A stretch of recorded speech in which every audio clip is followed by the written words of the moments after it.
Let's see. As I said, Peter Haslam is in Massachusetts, and if we can connect with him, we will. Otherwise, we're just going to keep going. There's 4 of us here right now, and Marcia Croninger's caught in traffic. She'll be here soon. Should we do a roll call? Do you have a list, since there are only 4 of us? Sure. Okay.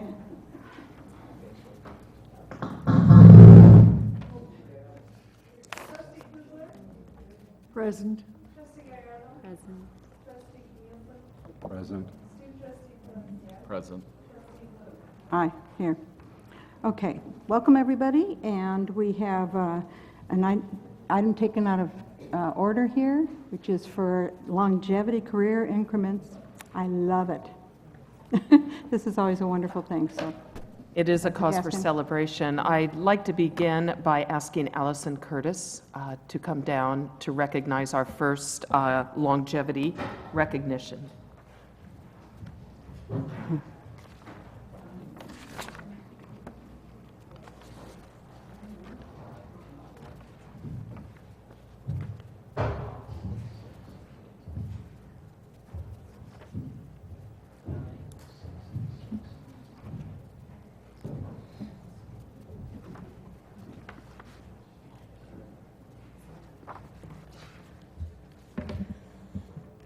Good afternoon, Board President Blum, members of the board, and President Gaskin. It is an honor and a pleasure to celebrate Mr. Akil Hill's 10 years of service at SBCC. Akil is an admissions and records technician and supports our SBCC students, faculty, and staff with exceptional customer service, knowledge, and integrity. Akil attended SBCC as a student following graduation from Santa Barbara High School. In 2003, Akil was hired as a bookstore cashier. Lucky for us, in 2005, Akil assumed his current role in admissions and records. Akil represents what makes SBCC so special. He serves students with the utmost of respect, providing encouragement and support. Akil has many responsibilities, one of which is the admissions and records liaison with the International Student Program. He performs this role exceptionally well. Akil demonstrates innate care and concern for his coworkers on a daily basis. Akil's leadership and willingness to step up at a moment's notice is greatly appreciated. Akil is quite the man about campus. It is not unusual for Akil to be stopped by students, faculty, and staff, engaging him in conversation as he makes his way back from breaks. A testament of his popularity that has not gone unnoticed by his supervisor.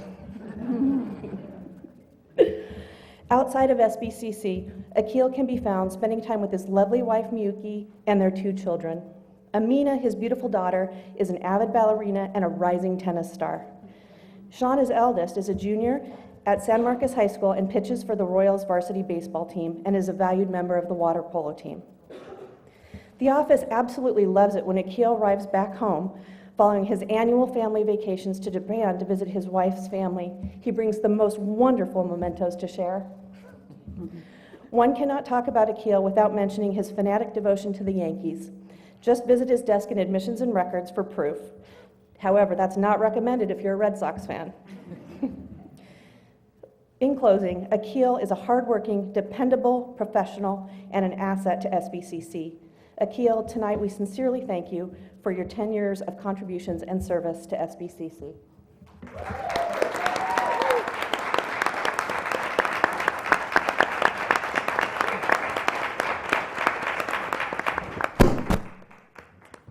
Just want to say, sorry, Paul. I can hear you now. I just want to say thank you to the board. 10 years ago, when I applied to City College, never in my wildest imaginations would I think that I would still be here. Didn't have any gray. That's probably about 20 pounds lighter, but or maybe 40 pounds. But it's been a great journey. There's that famous quote about, it's not about the destination, it's about the journey. So, and I'm enjoying it. I'd like to thank my coworkers who are just amazing. It keeps me motivated, it keeps me coming to work, and that's it. It's a pleasure to work here. Thank you. Thank you for your good work.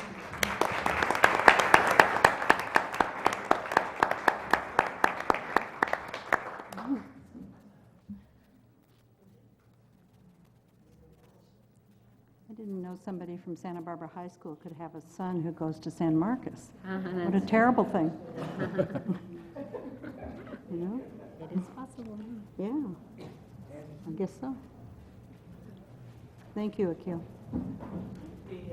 I would like to comment, admissions and records is, we often say that students engage with about 6 to 10 departments before they ever step foot into a classroom, and probably one of the first places is admissions and records. And they're warmly greeted with a smile, with a warmth of inclusiveness, and that certainly can be said for everyone who works there. It takes just a really special person to be so student-focused, and Akil is a consummate caregiver in terms of caring for our students and sensitive to their needs. So it's a Wonderful. delight and an honor. Congratulations. Thank you. And then secondly, we have a very special recognition this evening, and I would like to ask Mark Ferrer to come up to recognize Mary James' 45 years of service to Santa Barbara City College. Wow.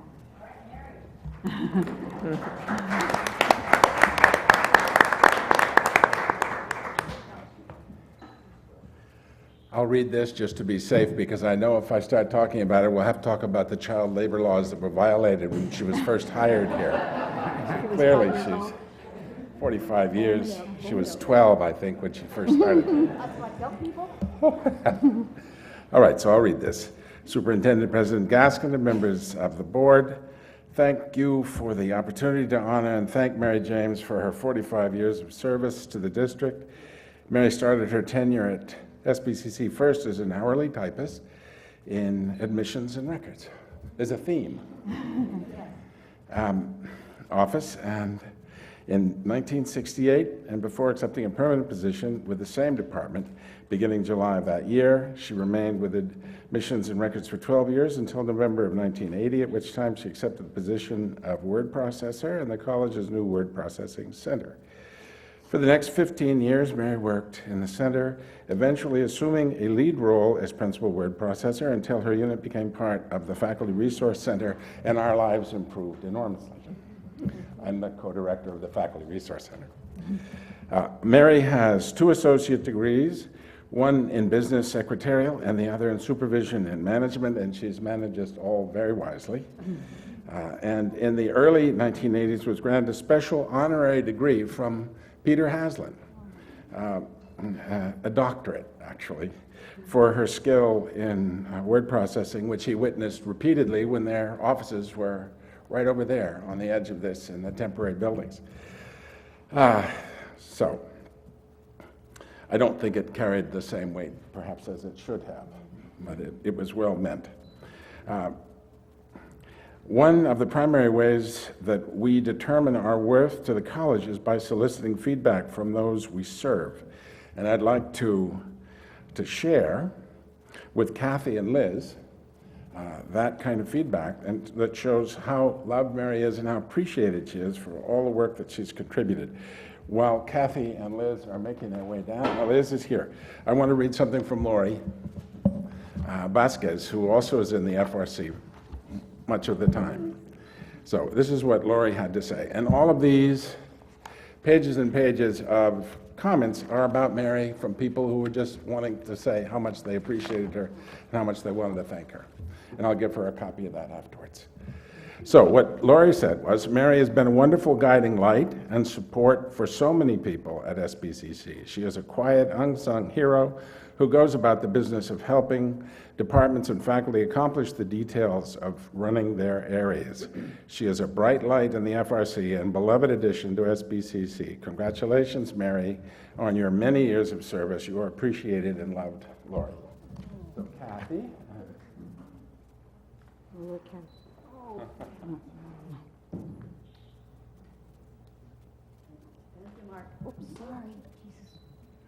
I won't take very long. Usually when I'm asked to do this, I sort of do it with trepidation and write things out, and I'm all nervous, but when I was asked to do this for Mary, I just thought I'd wing it. Mary and I have a lot in common. We're the same age. We went to City College at the same time. I started teaching before she came back, and as soon as she came into the Word Processing Center, as she well knows, she saved my life. And she has been a tremendous support to many of us on this campus. I'm here really from my department, representing my department, the Health and Human Services Department, Carol and Hannah, Sonia, Zuniga, Loma Lee. They're all out of town. Morris Hodges, our basketball coach, is in practice. She has helped every one of us and many more, and if this were happening during a regular school year, I'm sure there would be many faculty here as well as our classified staff here today. So I remember when we sort of went to the technology age, you know, all that stuff. I was told by an administrator that, well, we probably really wouldn't need word processing services anymore, and so why do we need to have this position? And of course, I was appalled, and many of you know that in spite of the fact that we have technology, our workload is more than ever. Paper has not been diminished, and her services have been even more valuable to all of us than they ever were before. So I think that's been proven over the years, and I just want you all to know how much Mary is loved and appreciated, and I feel that she's a real kindred spirit for me. So thank you very much for honoring her. Thank you.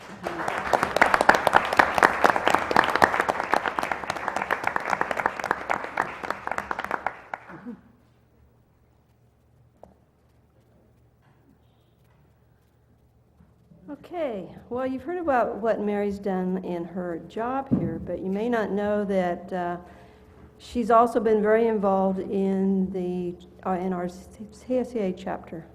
She's been on the executive committee for at least the last 20 years, and you see me at all the meetings, but you don't see the support structure that I have. And Mary has been one of the key people who have supported me in my time as chapter president. She takes the minutes of our meetings, she helps with our elections, and she also does fundraisers so we can send delegates to conference. 3 of us are going to conference next week, and without Mary's fundraising abilities, it would be hard for the chapter to actually afford to send us. So on behalf of the chapter CSEA, and especially to me, I mean, she has been such a aid and support for me. I probably would have a hard time doing my job without her and others like her supporting me. So Mary, thank you very much for all the years of service, and my heartfelt appreciation for all the years that you've contributed, and thank you very much. It's been a joy. I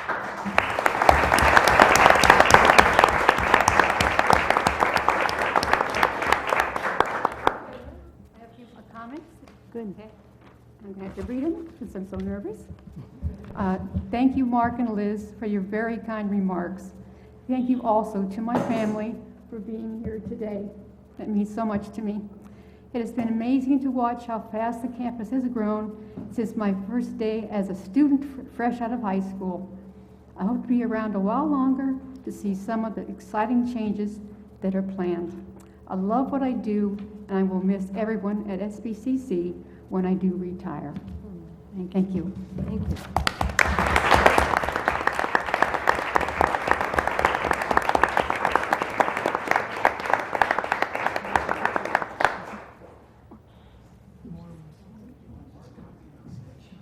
I see Akil up there looking at this. Akil, you need 35 more years. That's a long time. Keep it going. What I'm presenting, wonderful, wonderful person, is a great plaque that says SBCC presented to Mary James for 45 years of service, 1968 to 2013. That is absolutely remarkable. Absolutely remarkable. And you know, it really speaks to the notion of what we're all about. When I walk around and I talk with our employees and I hear the decades and decades of service, it speaks to what makes Santa Barbara City College so special. It is really all about the people, and you so illuminate why that's the case. Your zeal and your energy and your spirit and your heart. I love SBCC. It shows. It shows. So you get a gift certificate And I'll put this down, the plaque, okay? And of course, you need more flowers. Beautiful. That they can, yes, so you'll just put that in. I do think we would like a picture. So, with looking at Paul and Mark coming here, and these And guys. Kathy.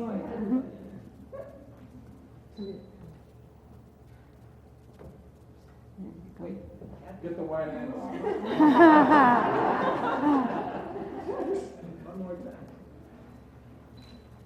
We could take offense at that, but we won't. I'm only speaking for myself. Yes. It's wonderful. 45 years. It's all happened at one place. It's wonderful.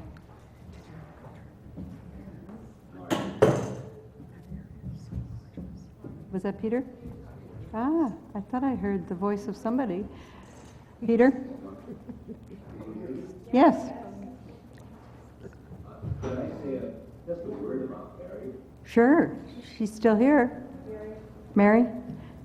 Peter's talking. Oh, I'm sorry. Wonderful, but Where are you? He's in Massachusetts. He's in Massachusetts, which is a bit away. There he goes. Ah, a little bit. Okay. He does look like he's in the witness protection. Whoever just said that, it looks like it. Okay. Peter? this is not about me, it's about Mary. Years and years ago, I realized how special a person Mary was, because whenever anyone would take work to her, her automatic assumption, her automatic response was, yes, of course I can do that. And that was so ingratiating that I felt compelled to act on authority that I didn't have, and issued her an honorary PhD because I couldn't really offer her the higher degree. The higher degree is now offered to her by the college. She is a college treasure, and we're lucky to have her for such a long time. She actually got to college before I did. Amazing. Thank you, Peter. Okay, thank you, Peter. Thank you. And thank you, Mary. It's wonderful. Shall we give her another round of applause? And 45 years. Long time.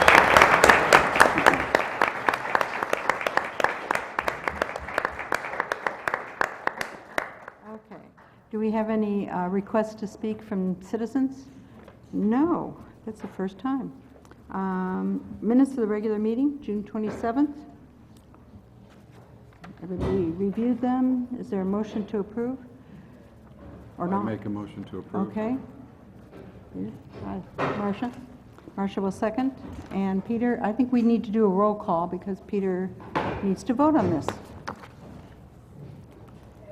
Trustee Gallardo? I'm abstaining, right? I wasn't here. Trustee Kaplan? Aye. Trustee Kugler? Aye. Trustee Croninger? Aye. Trustee Nielsen? Aye. Trustee Bloom? Aye. Trustee Miller? Aye. Thank you. Communications, report by Kenley, Academic Senate.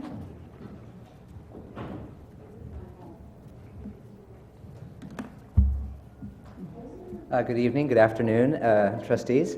Thank you for being here. The summertime is a very quiet time for the Senate, of course, and so we had a meeting last month, this month, a couple weeks ago, and the most exciting thing probably that came out of that was an establishment for the timeline for hiring new faculty, and it's looking like we may actually be able to hire new positions in the coming year based on the budget from the state, which is pretty darn exciting because it's been quite a few years of darkness in that regard. And we will have our retreat meeting on the Wednesday before the Senate, before the semester begins, and that's about all I have, unless you have questions for me. Okay, any questions for Academic Senate? Okay, thank you, Kemet. Thank you. Have a good rest of the summer. Associated students, we don't have a report. Liz, a report from classified employees? Good afternoon, Ian. The consultation group met with Robert Else, and we discussed the directions and goals, strategic directions and goals, and we appreciated the opportunity to talk about it. We put it on Google Docs and we're able to put comments in. So that'll continue on, and more people will add comments. But we were very appreciative of the fact that he came to us and did a consultation. Everybody's very interested in seeing what the final document would be. And we did that last week. So that's it. Thank you. Thank you. Report from Dr. Gaskin. Thank you. I have 3 items for your information. The first is that we did our final calculation for our FTES for 12-13, and it came in 680 below our funded base, 680 FTES. We knew this was the case because of 3 things. The first is the transition from state-subsidized CE courses to fee-based, where we transitioned throughout the year last year. And when you do that, of course, you're going to come in below your projection. The second is that with the passage of Prop 30, we were unable to really build a spring schedule, which is built before November. And as a consequence, we didn't have as robust a set of course offerings as we normally would have, absent the trigger that Prop 30 might have served. And then the third is something that we are beginning to really focus on, and that is more structured teaching of our faculty in terms of how to track positive attendance. We had to suppress some degrees of FTES from claiming them because there are some very rigorous guidelines for the submission of positive attendance hours. And when we don't meet those rigorous guidelines, those rigorous regulations, then we cannot claim them. So the combination of all 3 meant that we came in 680 under. What we are allowed to do and what we did do is borrow those from summer of 13, this summer. So we met our funded base, and our funded base is 14,355 FTES. 14,355 FTES. It's really important to note, as you all know, that that does not equate to unduplicated headcount. Our unduplicated headcount at any given time is about 20,000 students. But what that does when you put it through the calculus is that it equates to 14,355. So we borrowed from summer, which means we need to ramp up.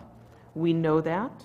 We have 3 years to reclaim that level, but our intent is to try and reclaim it in 13-14, and if we have to dip a little into 14-15, we will. We're doing so. I know that Dr. Friedlander is very interested in working with the Academic Senate to see if we can create a structure during the summer that provides for 2 summer sessions. We are also looking at ways that we can make use of our Wake and Schott campuses when they are not utilized or underutilized for other things, such as our continuing ed program. We are looking at trying to expand our dual enrollment and other ways that will retain students. Recall that we, as most other colleges do, have this kind of CP pipeline, and we tend to lose students during their journey. And what we're trying to do is create that structure, that web of support, so that we can get them to goal attainment. And of course, ramping up some particular programs that have been highly successful, including our Express to Success. So those are all areas that we're looking at. Marcia?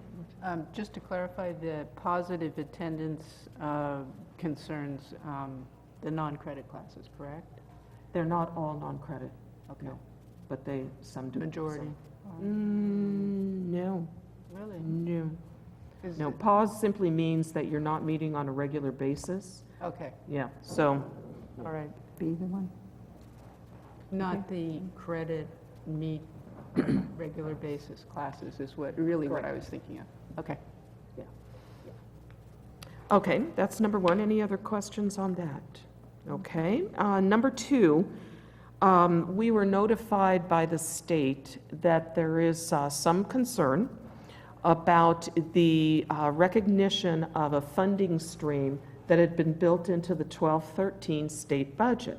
And this has to do with the dissolution of the RDAs, the redevelopment agencies. And the community colleges were projected to receive a certain amount of funds from the dissolution of those agencies. So it was projected at one level, and the Department of Finance is coming in and saying, you guys, community colleges, the state chancellor's office overprojected, and it's really coming in at this level. Well, we're taking issue with that, so people from the state are meeting with the Department of Finance to address that difference in the projections. It's always something. There is hope, strong hope, that we can rectify that and come to a compromise, not the we being Santa Barbara City College, but the state. At its worst, it would be a 4% deficit factor for 12-13.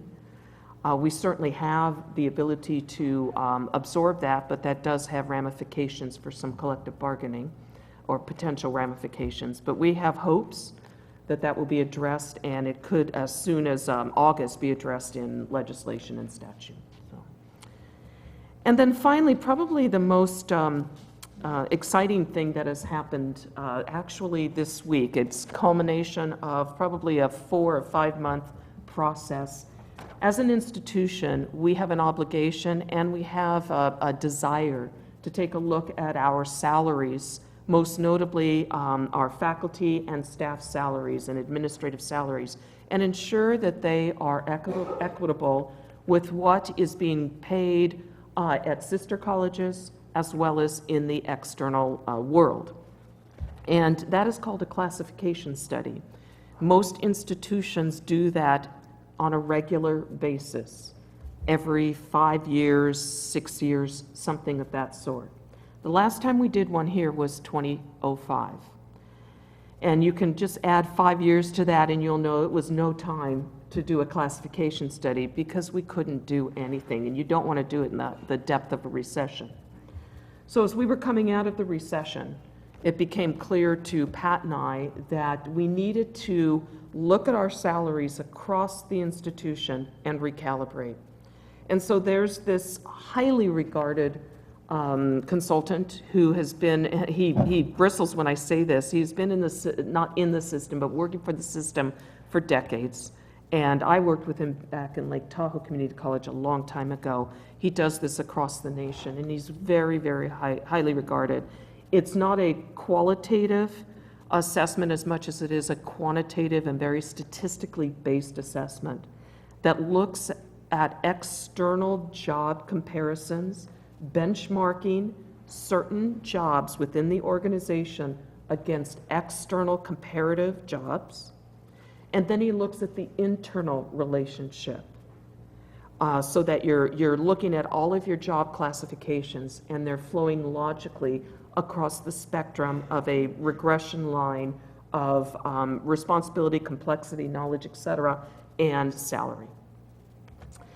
So he has done that for the managers and the supervisors. That was an area where we haven't had a chance on a regular basis to fine-tune our salaries.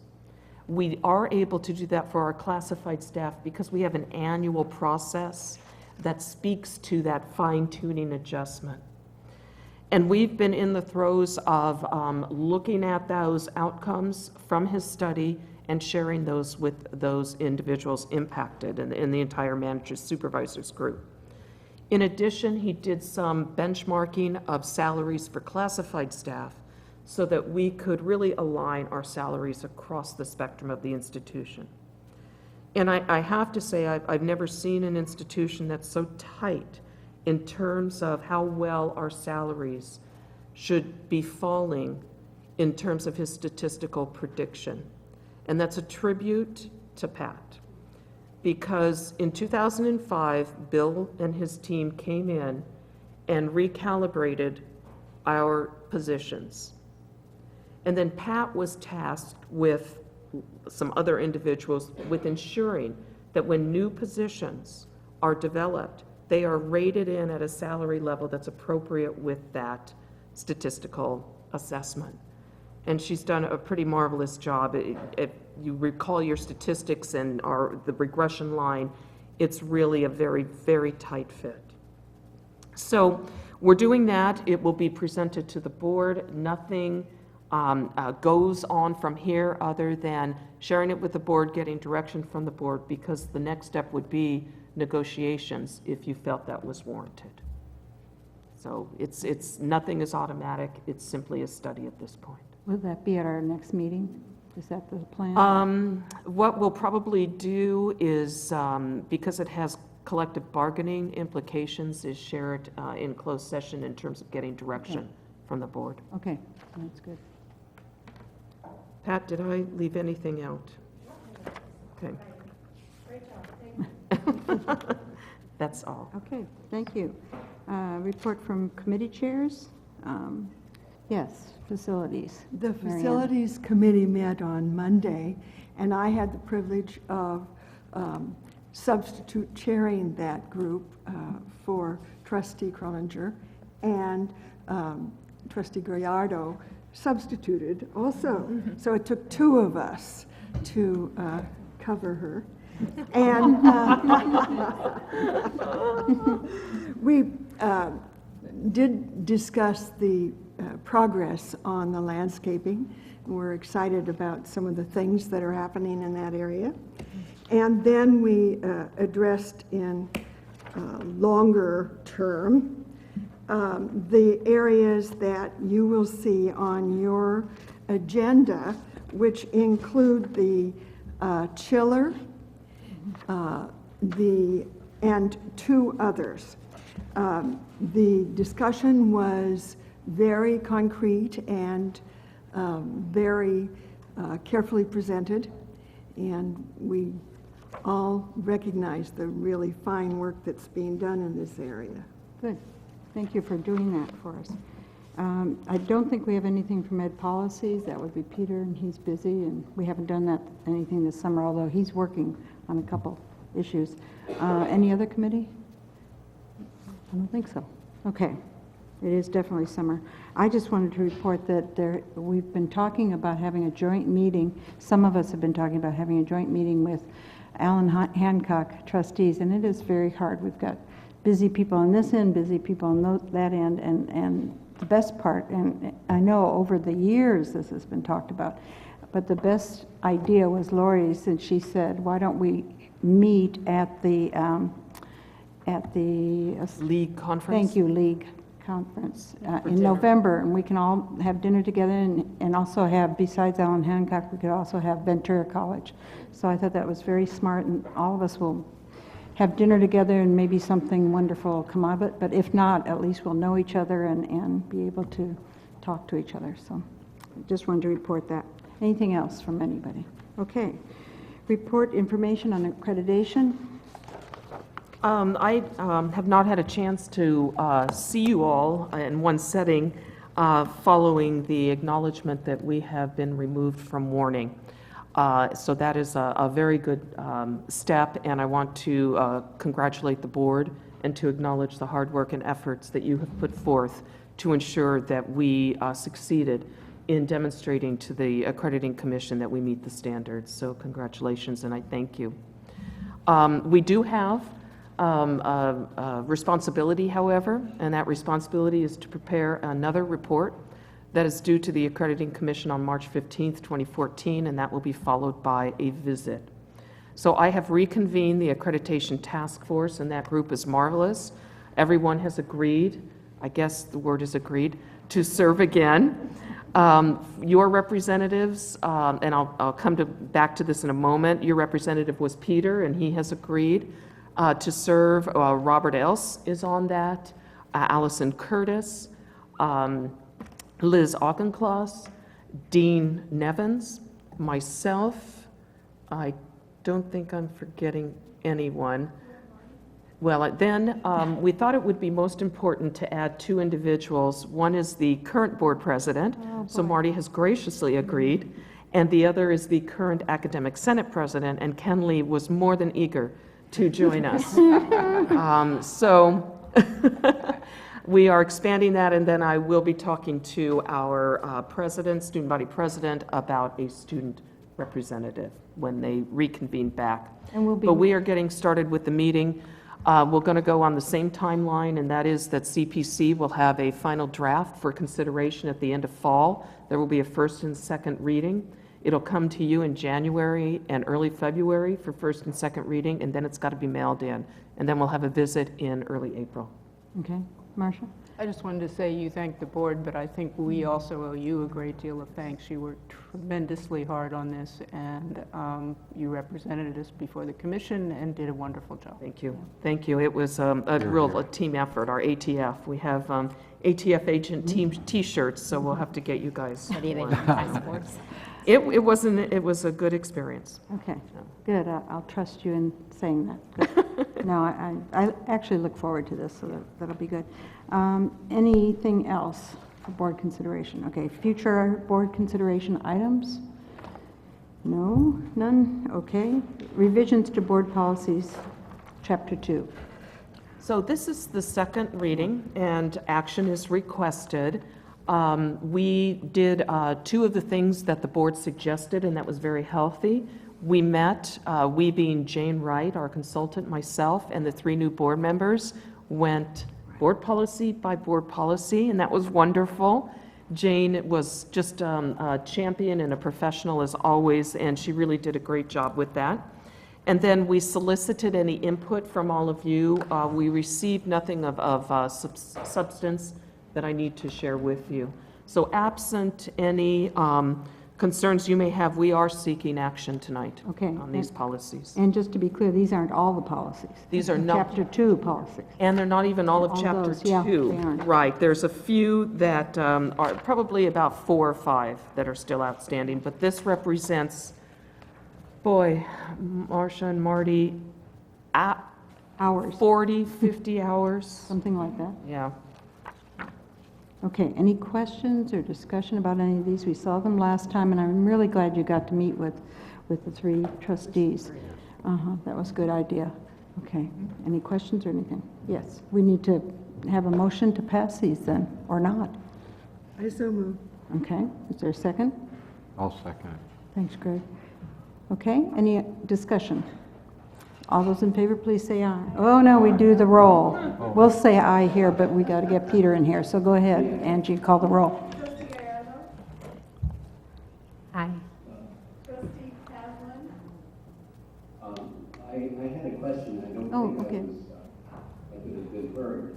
Okay, The question I have is on board policy recommendation 2130, which has to do with term limits.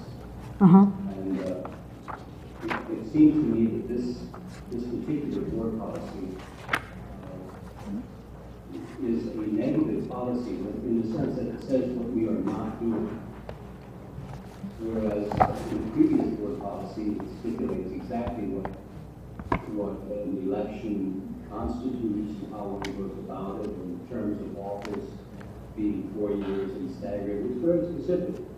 But this one says we don't have term limits, but if we decided to have them in the future, here's how to do it. So I would prefer to omit entirely board policy, the recommendation of board policy 2130. okay. I think Yeah. didn't we talk about this and we said Veronica? this meant that, yes, every 4 years we're going to have to be reelected, but that you could keep running for office. Right. What I shared is that, and I will certainly defer to Marcia and Marty, that we indeed talked about this, and we thought that throughout this entire revision process, we wanted to be very transparent with what is an option for future boards. And while it's very clear that this current board does not have term limits, it may be something that a future board may want to consider. So. Yeah, I would concur. I think that a function of our board policies is not simply to lay out things that we affirmatively do, but to lay out for the public and for the college community what is also possible for us to do so that people can try to look in these places and find the information that they may be interested in. Okay. Well, I think, Peter, do you want to take this separately? We almost could do that. I would think that would be the best policy to take it separately. Okay, okay. We have a motion and a second, and we started to vote. So can we? Let's clarify Let's the do motion that. in a second on all the policies with the exception of 2130.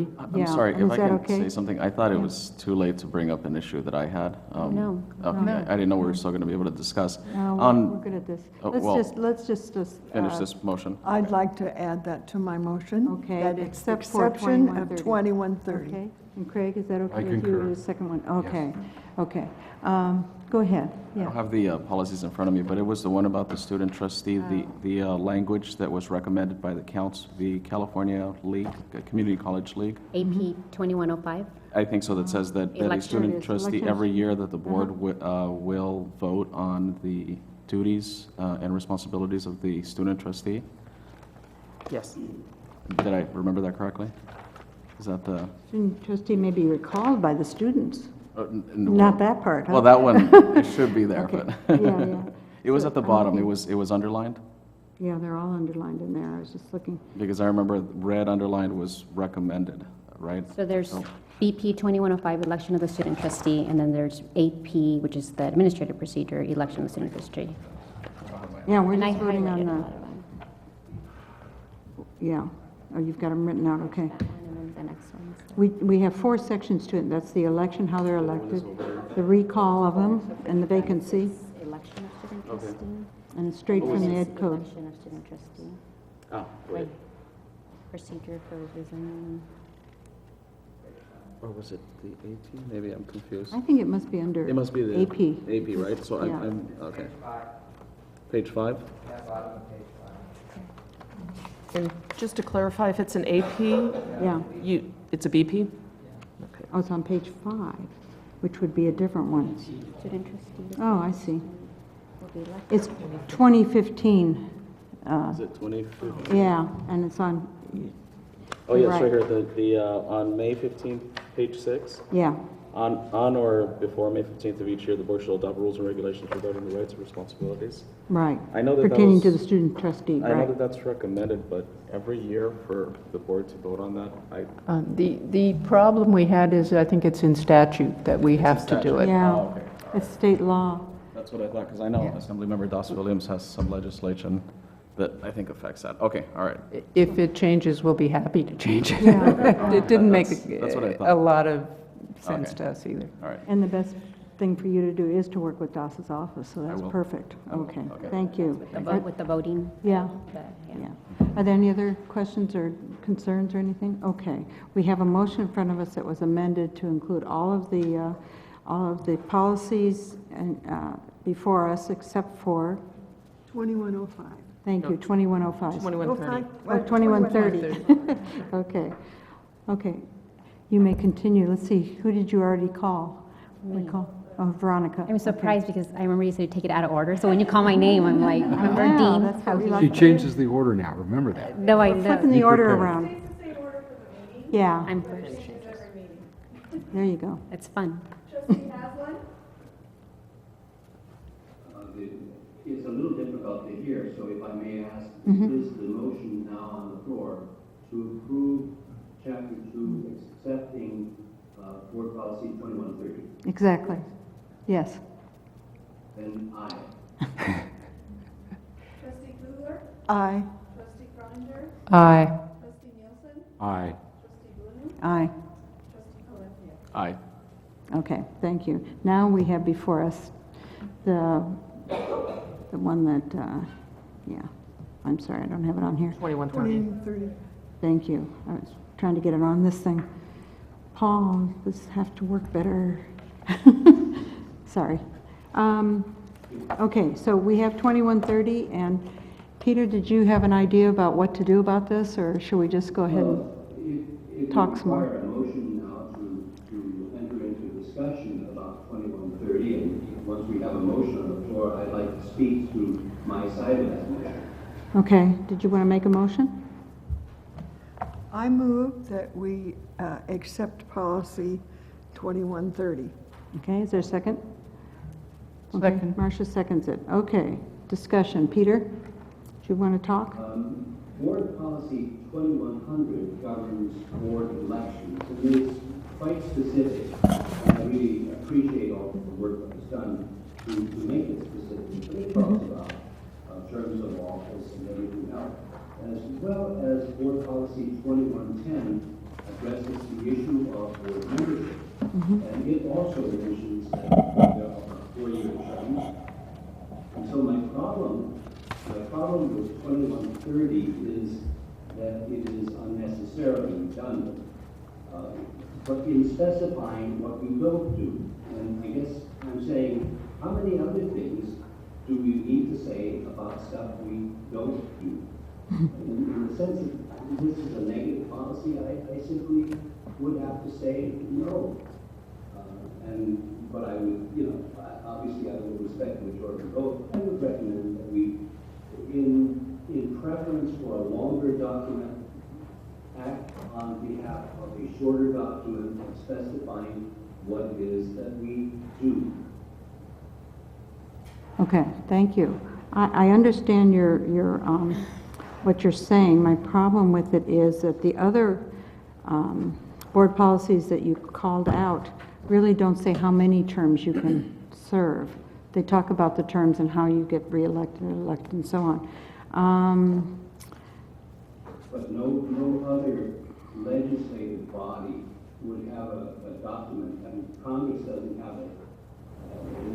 There are no term limits for Congress, nor is there any congressional policy that specifies that in the event that they choose to have term limits, this is the way to do it. Okay. Yes, Marianne. Oh, sorry. Peter, are you suggesting, requesting, or proposing that we cut out the first sentence in 2130 and include the rest in? Is that what you're proposing? Okay. The first sentence says that. No, I'm actually suggesting that there is no need for board policy 2130 because it specifies what we do not do. Well, but it does specify what we do. We're saying that and I think to echo what Marcia said is, if I'm on our website and you're cleaning this up and you're just, boom, is there a policy on term limits? Yes, it's right there. What is it? They can keep running for election. I don't know, is that what the goal was?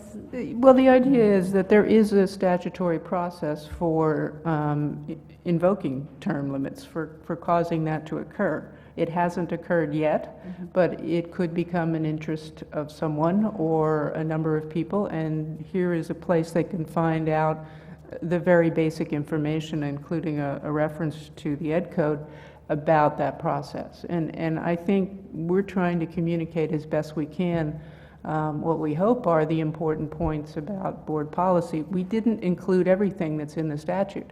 And when there's an introduction, I think, to the whole set of policies on the website that explains that. Yes, Lori? Very difficult to hear. I don't know if anything can be done to move whatever device we have closer to the source of audio. But I'm hearing muffled arguments. So, Marcia, I knew it was you, but I'm not sure that I caught every word. Trying again. Can you hear this? Does this help? Yeah, I can hear you, and I think I got the gist of it. I wouldn't ask it that you repeat. Okay. Well, I was just going to say, in very short terms, we're trying to provide information to the public and to the college community. And yes, there are no term limits, but there is also a statutory process if we or someone else wants to go there. No, I would agree that it's our responsibility to be the provider of information to the general public. I just don't think that board policy is the place to provide that information. Okay. But Peter, I think it is, because if you keep reading, it says that we don't have term limits, but if the public feels that we do, then it can go to election, and they have the right to say, we believe that City College should have term limits. So it's specifically saying we don't have them, but if you feel like we do, this is what you do. Right. So I think it's pretty clear and clean. I don't know. Okay, do we have I don't think we have a motion on this yet. We On do. this one? Oh, do we? Okay. Okay, can we call for a vote, please? Roll call. Trustee Gallardo? Aye. Trustee Haslam? No. Trustee Kugler? Aye. Trustee Croninger? Aye. Trustee Nielsen? No. Trustee Bloom? Aye. Trustee Valencia? Abstain. Okay, thank you. It passes. Thank you very much, and I think that's all of the board policies on this agenda. Okay, thank you. Right now. Yeah, Yes, thank yeah. you. Okay, HR, Pat English.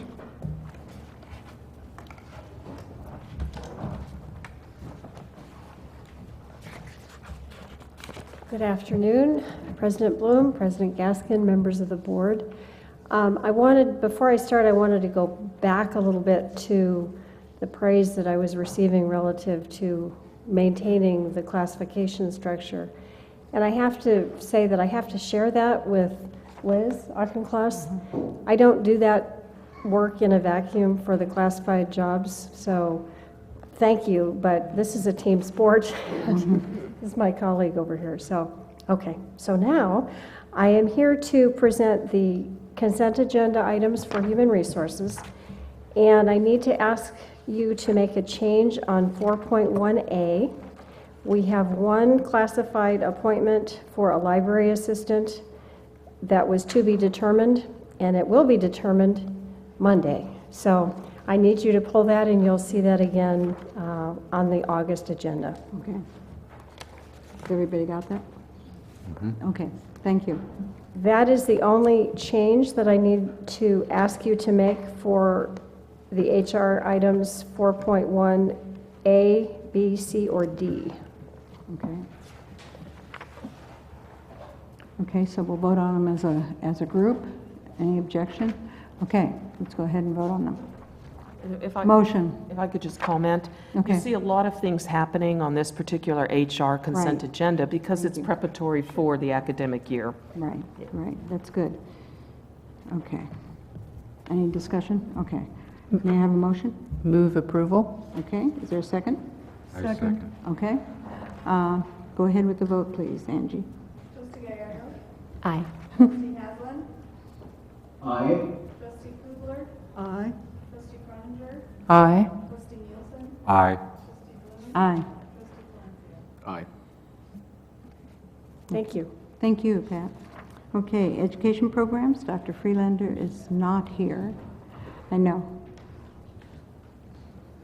And you don't look like him either. Thank you. You're welcome. Okay. Good evening, trustees and President Gaskin.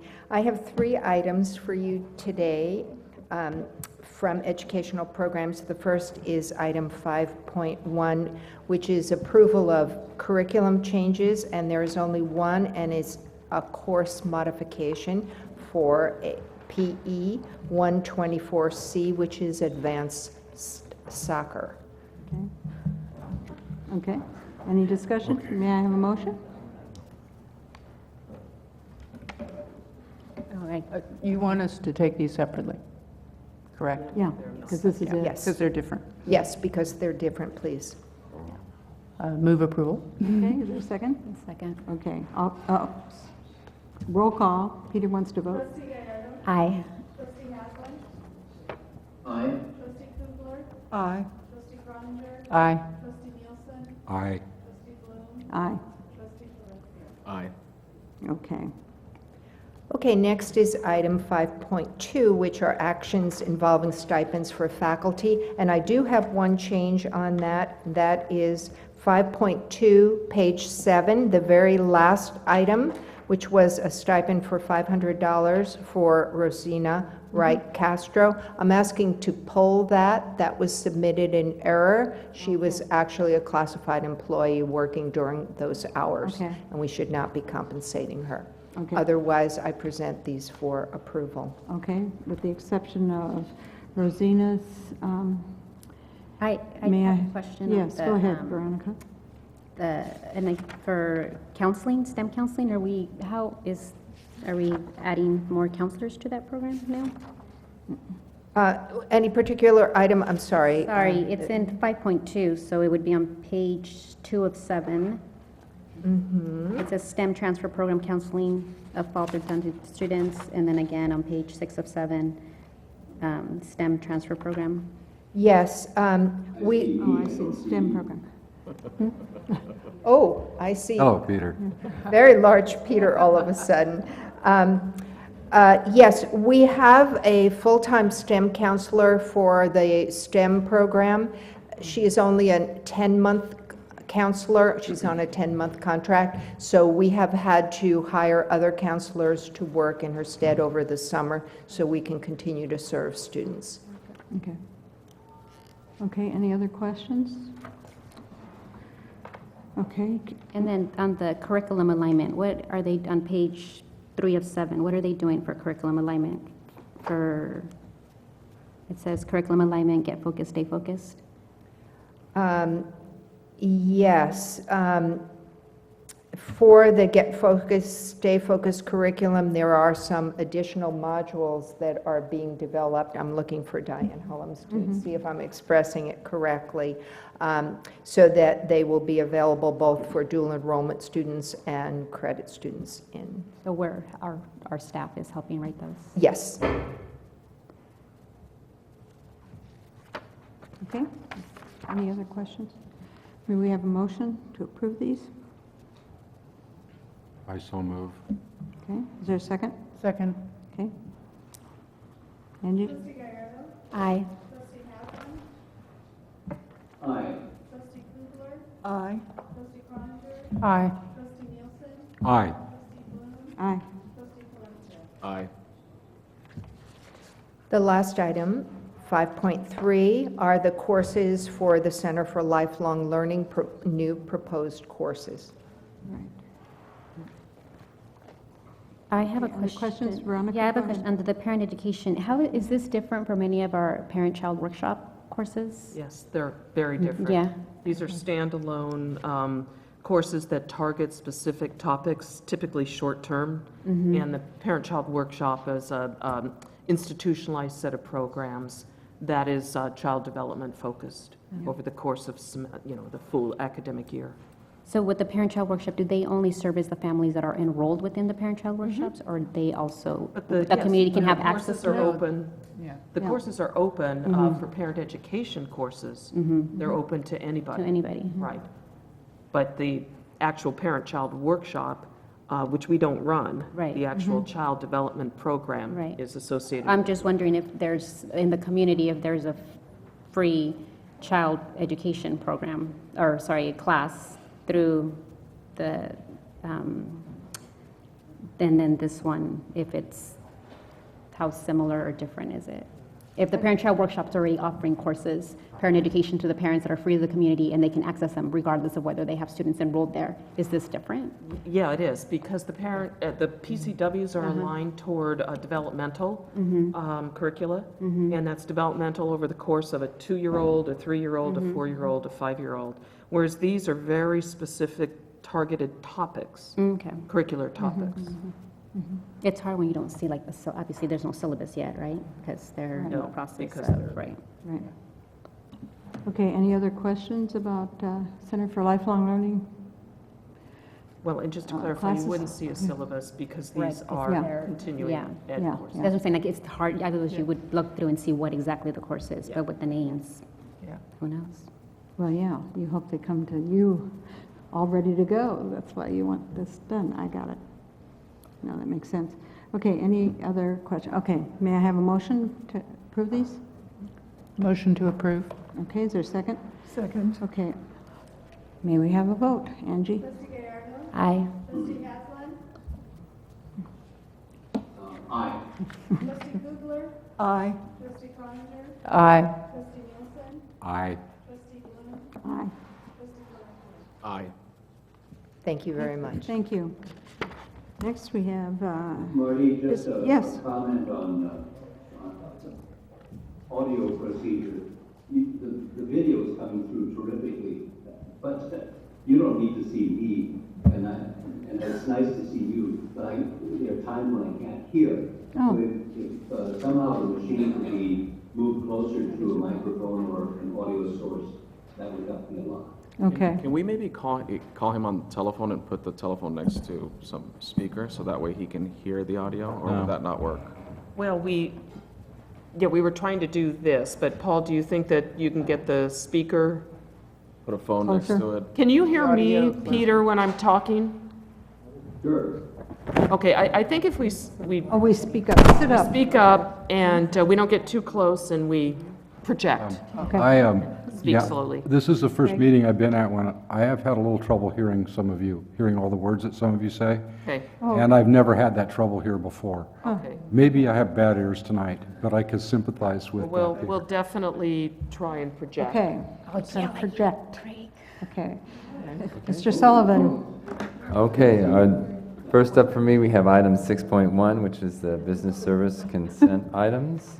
okay? It's very high-tech, Paul.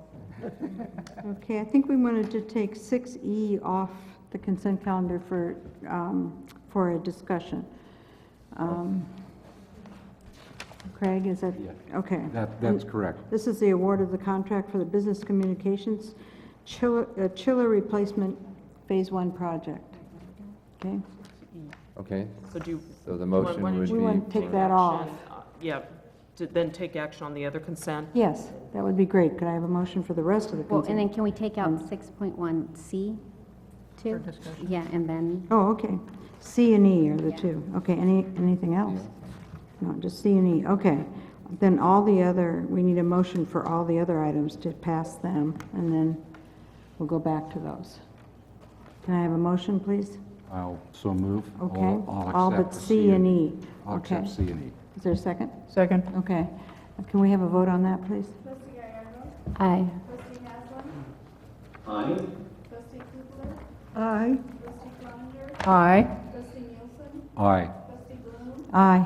Trustee Valencia? Aye. Okay, so we'll come back to C, we'll take them in order. C, University of California Evaluation Center contract extension. It's for the Get Focused, I think, program. Yeah, and so just wondering what is it that, do we have information that, On the evaluative Yeah. metrics, we do, and so I wanted to hand that out, and actually, we have the dean over the area here to answer any additional questions. Peter, I really apologize for not having this electronically, but would I call your attention to, how are we doing on, One at a time. There you go. okay? Learn Is how to pass the, papers. are the distal outcomes, and what trustee Gallardo is talking about is that we contract, this is an extension of a contract with UCSB to produce evaluative metrics and to evaluate our outcomes associated with Get Focused, Stay Focused program. I do call your attention to the distal outcomes column, and it speaks to what is being measured. My understanding is that we conducted this last fall and evaluated 5,000 high school students, and we'll be replicating that again. And Diane, certainly, please feel free to come up, but if you have any specific questions, we would be happy to take those. Okay. do we have the results from last fall available? We do have them, Yeah. Sorry. Thank you. We do have them available, and I have printouts for you. I wanted to read one thing that the researchers sent in an email today so that we could address the questions. What you have is the logic model that the UC Evaluation Center used. So I'm just going to read this to you. I apologize, I'm not the researcher. Confirmatory factor analysis was used to investigate the 5 constructs on the Get Focused, Stay Focused surveys. They were locus of control, self-efficacy, this is of students, self-regulation, behavior, engagement, and motivation. Those are the factors that they're looking for in these surveys. The results of the factor analysis revealed that the variables are consistent within the nature of the respective factors within the parameters suggested by the research. So they are gathering data. They haven't done the analysis in detail. That depends on funding, but they do have preliminary results for us, and I can give those to you. Yeah, I mean, it would just be, I think, good to see what it is that they are measuring. And, you know, to spend $13,000, and I'm full of the research, you know, we work with UCSB, you know, within the K-12 system, but I'm concerned about other metrics that are being used and what else, you know, the students are saying. Is there other information we're gathering from the people that are working closely with the students? That is the teachers, the counselors. Yeah, exactly. And so I see this as more, I guess, of a summative thing. And correct. This isn't telling us whether the program is working or not yet. Yes. And so we're just spending money to see if it's working. And I mean, what grant is this money coming from? I do have to provide some context for where the money is coming from. We did receive a private donation given through the Santa Barbara Foundation from an individual in the community, matched by the Santa Barbara Foundation for a total of $20,000 to get the research going, if you will. You know, they're surveying 7,000 students every year. Then we did use some funding from the SB 70 grant for this purpose, and we also have received another grant from the Santa Barbara Foundation of substantial proportion, where we will use some of that money. In order to do the final analysis of the longitudinal project, that takes even more funding because it's expensive. But the money is coming through donations and grants. And I get that, and so all the more we want to be good stewards of that money, because if we're going asking the community to fund projects or initiatives, then we want to make sure that. And we actually didn't ask anyone in the community to fund this. That was well, regardless if it's private money, you know, they are supporting us. Right. I guess my thing, you know, we're working obviously with the partner here, with our K-12 partners. I guess my reservation with this is, can we, if at some point we get these reports and we say, okay, well, can we change what they're measuring? I mean, we haven't seen any data or any reports from the program that it just seems like, okay, well, we would grant this contract to research. Well, what are they researching? What are they aggregating? If I could comment, this is really a common practice. We have our federal grants where we bring in an evaluator, and we bring him in every year, and he spends several days here and then writes a report. So this is just another branch. We do that with our federal Title V grants. We do this with this particular grant. We just feel blessed that we have the funding to be able to run these evaluation metrics. I have every expectation, and actually I depend upon the experts Diane and Lauren Windermeyer, to ensure that the metrics that we need to reevaluate and to adjust the program are incorporated. And you know, these are the university. Yeah, no, I don't think my reservations are with the university. I trust the university, and I think that I guess my reservation is, are we sure that they are measuring what they think they're measuring? I cannot answer that because I'm not a statistician. So I think that just knowing that there's things that we have to, you know, work out with our partners, I just don't know that maybe we should be measuring right now. Maybe we wait till we work out things and then we measure. If I could speak to that, we needed a control group. And so that is why we started when we did, because we were able to actually measure students who never got the treatment, which is the course. So that's why we started when we did. Yeah, that would be fundamental to being able to tell if there's a difference. Exactly. We needed that control group. That's good. And I'll give you a copy of their. So you're not looking at this as a summative overall thing. You just want to start it, launch it, and see, and then compare it later to what happens to the control group. Yeah. Do you have broader evaluation design than this that includes how many years you're hoping this will be collected and that kind of thing? Exactly. We need to have, and I think, education needs to have longitudinal research, not just a shot in the dark research study. So the control group, has matriculated onto community college or university, and we would like to see the groups that have the treatment, if you will, come to our doors, see how they do. In other words, it needs to be at least a 6-year longitudinal study. We don't have ability to acquire data for students who go to different institutions. Right. Because they're not ours. Okay. Marty, are we Thank you. Yes, making a Peter? motion? Yes, we are. Approval of 6.1C. Okay, is there a second? Second. Okay, we have a motion. May we have a vote? Trustee Guerrero? Abstain? Trustee Haslam? Aye. Trustee Gifford? Aye. Trustee Coniger? Aye. Trustee Nielsen? Aye. Trustee Bloom? Aye. Trustee Valencia? Aye. Okay, and now we go to 6.1E, the chiller. Okay, this is a project that we took out to bid, and we brought it back to bid. What we did was we came back and broke it into 2 phases. We broke it into 2 phases for a couple of reasons.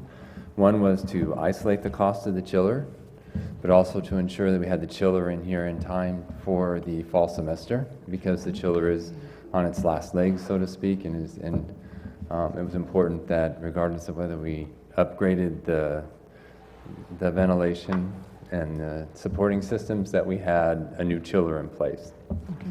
And allowing, then also when we broke it into the 2 phases, it allowed us to do 2 things. One is look at value engineering what we had in the original proposal as far as the additional ventilation work and working with it, and also to see what we could do internally to support the project and possibly reduce cost in that way.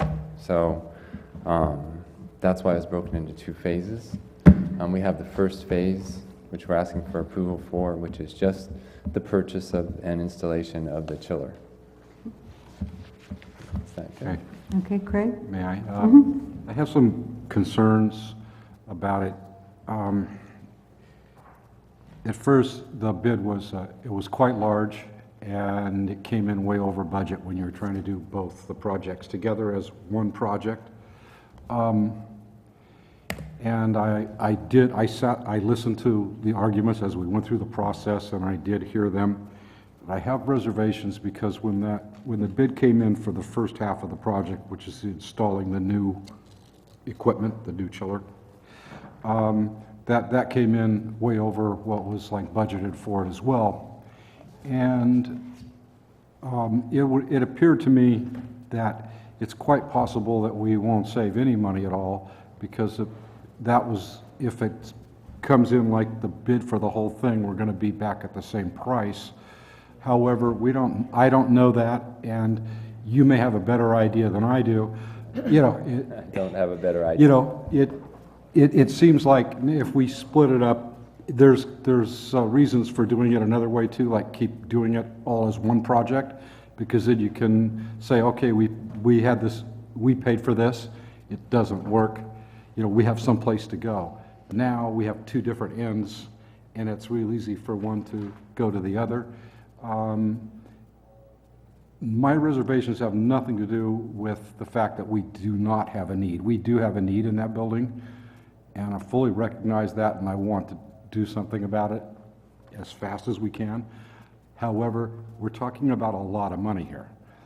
It's not $10,000 or $20,000 or $30,000 altogether. It could be, well over $600,000 or $700,000, and that's why I thought it deserves full attention, because we could use that money in other areas. We live in a very relatively benign climate here in Santa Barbara. We don't engineer for snow load. It doesn't freeze, and it doesn't really get to 100 degrees very often. Mostly what we need to do in these buildings is move air and filter it. And it seems like a lot of money to do that. Well, I think when we talk about the chiller, of course, that is the heating and cooling system. It's not just a cooling system. I think that to look at what's required here, we do have variations in temperature. I mean, if the chiller goes down, it makes it difficult. We've seen just having one that's not in very good shape and the issues that it's brought up as far as classrooms being too cold, too hot, depending on the weather conditions. It's been I fully believe that we have to do something, that the current conditions are not acceptable. You know, but I just wonder if we're engineering this thing beyond what we need to have it engineered to do. And I don't know because I haven't seen details. I have to say, again, we did this in consultation with an architect and an engineer, and the director of facilities and campus development, and they worked very closely together on this. They worked together to put together the first proposal. They worked together to put together the second proposal. They're working on it. I think what I would speak to is we didn't just accept the highest bid. What we did was we said, that's higher than we expected. We actually came back and instead of just asking for more, we're saying, let's see what we can do to bring it down. And that's what we're working very hard to do. I don't think we can really reduce the scope of the project. No. We're not going to do that because the scope's what's required to maintain that building in the condition it needs to be and for the support of the students and the faculty and staff that are in that building. I think what we're looking for is really just, it is an attempt to try and reduce the overall cost of that project. And you're right, we may not be able to do that. You know, in the end result may be that we come back and say, we made our attempt. When we looked at it, phase 2 came back and we're at the same place we were. But I'd say at least we made the effort. And I don't know how else to get around that. We could combine them and go back out again, but I don't know what that would gain us. I think the bids came in for just the chiller and the installation of the chiller. They're very tight. I mean, you look at the 3 quotes, it's obviously the cost of the chiller that's driving the quote. And so that's one thing we've been able to isolate now. We know that's higher than what we anticipated. We can evaluate why that is, you know, and look at the estimate that we got and say, you know, where was the difference? But that's what it is. Now we're going to try and, again, continue to work on it on phase 2 to see, can we reduce that? We might not be able to, but we're going to try. And that's just working with the engineer. But realistically, I don't think we can reduce the scope of that project as it was first put into place, because it does take into account that the age of the building, the condition of the building, and what we're trying to do there, which is provide a good environment for the students and faculty. I agree. Okay, let me ask Dr. Gasson and then. Thank you very much. I have directed staff, there's one thing I won't tolerate, and that's a learning environment where the ambient temperature fluctuates greatly. And having walked through this campus on many, many occasions, when you've got 40, 50 students in a classroom and it's intolerably hot, or in some cases intolerably cold, you cannot learn. And that is one thing. HVAC causes problems for institutions across the spectrum. And I really appreciated that Joe and his staff have been proactive in identifying this chiller as a problem. It has been a source of complaints since I got here, and I know it preceded me. That they split the project up is very appropriate, because we've got to get that chiller, the source, we've got to get the chiller replaced. It is such a heavy-duty project. We've got to get that done before school starts. The multiple air handlers, I really appreciate pulling it out and trying to value engineer that down. It's a guess if we can get it down, but I think we need to express gratitude that we're trying to do that. It's very appropriate to split that project. So I would encourage us to consider approving it. Marcia? Well, I was going to say, though not in as much detail, essentially what you said, Dr. Gaskin. To me, I really appreciate your efforts to try to bring down the cost if that's possible. But the fundamental policy issue from my perspective here is that it's our job to facilitate student learning and to make sure the students have the environment they need to learn. And I know from being a student, if it's too hot or too cold, you're not learning. So Okay. Any other discussion? Okay, let's take a motion, and then we'll do a roll call vote. Yes, Peter? I was trying a new signal. I was trying to do this to see if you saw me. I agree instinctively with Craig that this looks like a high price. Right. And I really appreciate him raising the issue because it led to a discussion of this sort that brought me to a higher level of confidence that this issue had really been examined carefully and that there'd probably be no benefit in delaying action and not spending this money. Right. From a teacher's point of view, a classroom that is overly heated is not a suitable place for people to learn.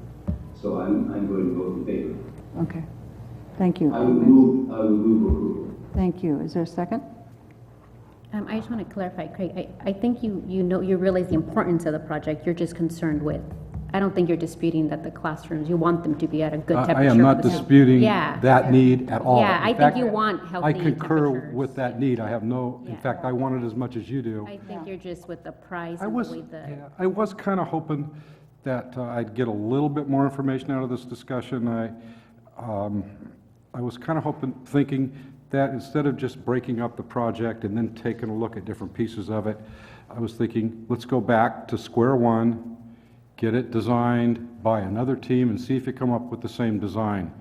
You know, if that's not possible or you're not willing to wait to get that done, then I can understand that. Okay. Thank you. Laurie? I'm concerned that actually would expend resources that we don't need to expend. And that's resources It could, yes, for maybe. our consultant and for our architect and our engineers, because the tightness of the bids for the chiller means that the value engineering, if there's any of it, is going to come from phase 2, not phase 1. So that's why we separated. That's why this tightness is here. You can extrapolate that we're right on the money here. So that's not where the move can be. The move can only be in phase 2, and even then we don't know. So we'll know when we go out to bid phase 2. Okay. I would feel a lot more comfortable if we had sort of already bid phase 2, but Yeah, I understand. we Joe, did what not. what are the different process for bidding? I know you said you have to take the lowest bid, but is there other processes? I mean, what is the lease option? That wouldn't apply. But I mean, I know, but that's a different, but so there are other times when we can get lower bids or take the higher bid by going through a different approach, right? There are In certain some times projects. that you can do that in certain projects with certain dollar limitations, and it's a process that you can do, but it is, you have to justify it, and you have to then disqualify the lowest bidder, in essence, and it becomes a very difficult process if the lowest bidder then contests it. They have the ability to do that, and it does become, an issue. I think what I really would like to focus on here is I think it's good discussion. I think what we accomplished the most by separating the bids, besides seeing that where the cost was here, was it does enable us to get installed before the fall the chiller, so that we don't have to try and do that during the school year and shut down the system for a period of time during the school year. And that was really part of it. And then again, as Dr. Gaskin said, the real value comes in that secondary process now, where we can take more time and evaluate it and see if we can get some value engineering out of the phase 2. That's really our only hope in reducing the cost. And when we looked at the two, separating them out, I understand you try to get you try to do it all at once. That's the best method when you can do it. This was kind of our best alternative, our best way of looking at it and still providing the service we needed to. Okay, thank you. Well, go ahead, Mary Ann, and then we'll vote. I appreciate the discussion and your explanation. When I looked at this, it was obvious that the bids were so close that there's no question about the chiller itself. And your explanation of why we're doing it in two pieces makes great sense to me. I want to emphasize the last thing you said, having been a school principal, trying to install things like that while the buildings are active never works. No kidding. Okay, thank you. Well, let's have a vote. Oh, we had a motion. Second. And thank you. I was trying to think if Peter did it. Okay. Aye. Trustee Haslam? Aye. Trustee Kugler? Aye. Trustee Croninger? Aye. Trustee Nielsen? Aye. Trustee Bloom? Aye. Trustee Valencia? Aye. Well, yeah, it's a big ticket item, so I can Yes, understand the thank you. angst here a little bit, but thank you. Okay, Appreciate it. next. We now have, we can Resolutions? take resolution number 1 and number 2 together, the budget transfers between major objects and the transfer from ending balance. And this doesn't affect the budget at all, it's just a matter of getting it in the right order. Okay, Yes. any discussion? Can I have a motion to approve A and B? I have a question, but it could be after the Is there a motion. second? Just a second. I think Peter just moved. Is there a second? Second. Thank you. Okay, Marcia? We're transferring some money to upgrade restrooms. I'm just wondering which ones. Across the campus. It's Across- to upgrade, yes. We're Across the looking campus. at Good. Basically, across the campus. That's good. Thank you. About the restrooms, can I just bring up a Sure, student go concern? There is talk, several students have come to us, the Student Senate, about possibly discussing gender-neutral restrooms. I just want to get that on record. I don't know if they're going to initiate that process this year or not, but I want the board to know that there is student talk about that. Okay, okay, thank you. Okay, we have a motion, a second on 2 resolutions. May we have a vote? Trustee Gallardo? Aye. Trustee Haslam? Aye. Trustee Kugler? Aye. Trustee Croninger? Aye. Trustee Nielsen? Aye. Trustee Bloom? Aye. Trustee Valencia? Aye. Okay, and the last one is resolution C. Resolution number 3. Mhm. For Number the 3. California Department of Education agreement with, for child development programs. Okay, is there a motion to approve that? I'll move it. I just did. Is there a second? Second. Okay. A second. Okay, Trustee Gallardo? Aye. Trustee Haslam? Aye. Trustee Kugler? Aye. Trustee Croninger? Aye. Trustee Nielsen? Aye. Trustee Bloom? aye. Trustee Valencia? Aye. Okay. Thank you very much. Thank you, Mr. Sullivan. Now we've got closed session. We're going to adjourn to a closed session. Public employee performance evaluation, and we will reconvene and we'll report out, so. All you need to do. And is everything on? I guess. Peter's sitting right there on Angie's desk.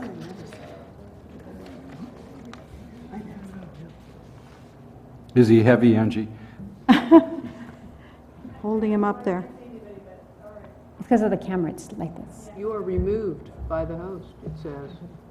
Right, we Okay, put him only we're on going to, okay, we reconvene to open session, and we have no reportable action. However, we're going to go to item 10A, which is to approve the First Amendment to the Superintendent President's contract.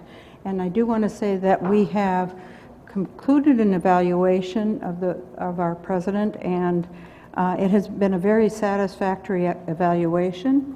And we have talked about and worked on some amendments, an amendment to her contract. And we have it here for distribution, and we need to vote on it. Is there anything you want to add, Lori?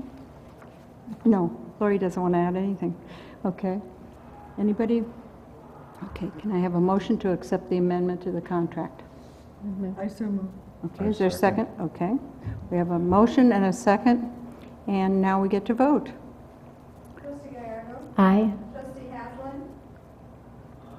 Trustee Kugler? Aye. Trustee Croninger? Aye. Trustee Nielsen? Aye. Trustee Bloom? Aye. And that's that, and so we get to have you for another year. May I say thank you very much to the board. This is a real vote of confidence in what I've been trying to do and hopefully accomplished, and I look forward to many more years of this sort of excitement as we move forward. Yeah. Thank you very much. Thank you. You're welcome. You are very welcome. Okay. It's time to adjourn, I think. Okay? Bye, Thank you. Peter? You're talking, Peter, but we don't hear you. But ask, do they have a model that's given? Thank you, Peter. There you go. Have a great vacation. Enjoy. Okay, and we will see you later. That's right.